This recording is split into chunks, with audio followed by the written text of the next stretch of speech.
Welcome to school and academic subscribers. और जिन्होंने subscribe नहीं किया है सब्सक्राइब कर लें। जी करो सर, कर दिया, चलो पढ़ाओ। आओ आओ यारों। तो यार सब्जी वब्जी ला के रख दी कि नहीं?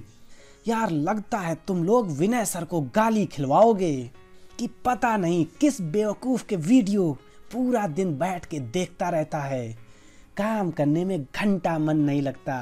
तो यार थोड़ा ख्याल सर की इज्जत का भी रख लो। तो यार चलो अब आज के प्रवचन में अपना ध्यान केंद्रित करो। और आज का प्रवचन है ग्लोबलाइजेशन पे। तो यारों पिछले 20-30 सालों में लाखों एमएनसीज हो गई हैं और ये एमएनसीज भूखे शेरों की तरह दुनिया के चारों तरफ जगहें खोजने में लगी हुई हैं जहां वो सस्ते में प्रोडक्शन कर सकें।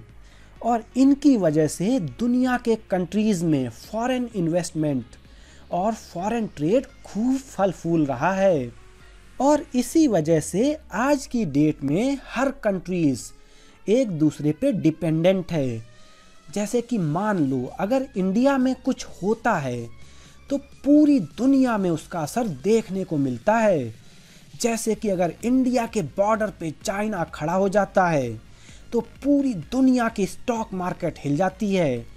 तो अगर सीधा सीधा बोलें तो अब दुनिया का हर कंट्री वेल इंटरकनेक्टेड है और हर छोटी बड़ी चीज़ का असर पूरी दुनिया में पड़ता है।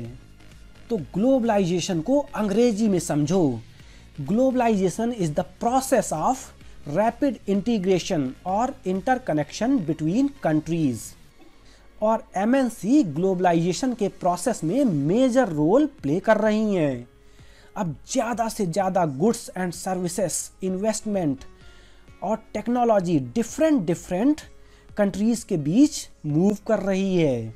जैसे कि एक बारी के लिए देख लो, फोर्ड मोटर्स जो कि एक अमेरिकन एमएनसी है, इसका मैन्युफैक्चरिंग यूनिट इंडिया में है।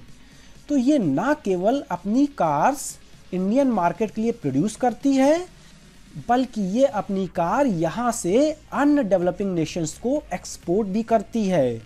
और इसके साथ कार के कंपोनेंट्स दुनिया के तमाम देशों में एक्सपोर्ट हो रहे हैं।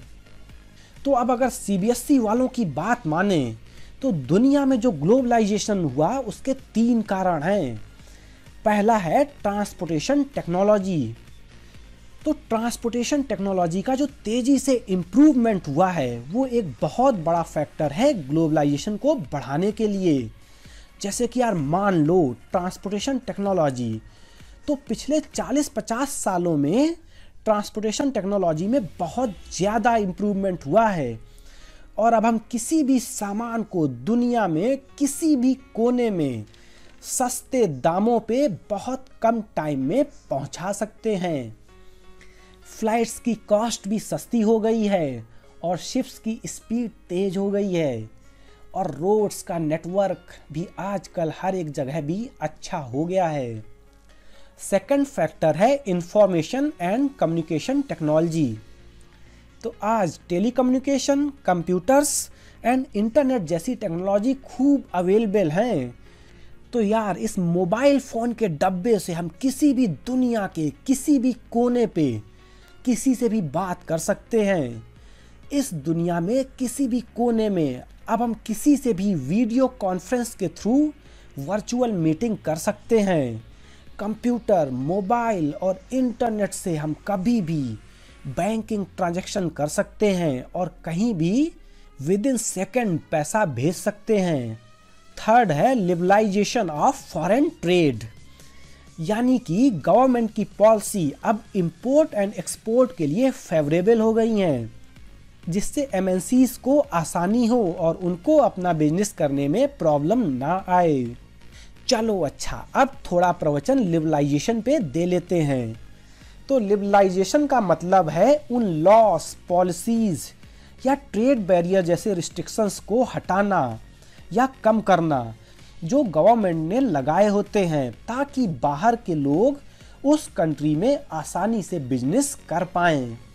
ट्रेड बैरियर्स उन पॉलिसीज़ को कहा जाता है जो फॉरेन ट्रेड में बाधाएं डालती हैं, जैसे कि इंपोर्ट पे बहुत ज़्यादा टैक्स एंड टैरिफ लगाना, इसको हम इंपोर्ट ड्यूटी भी कहते हैं।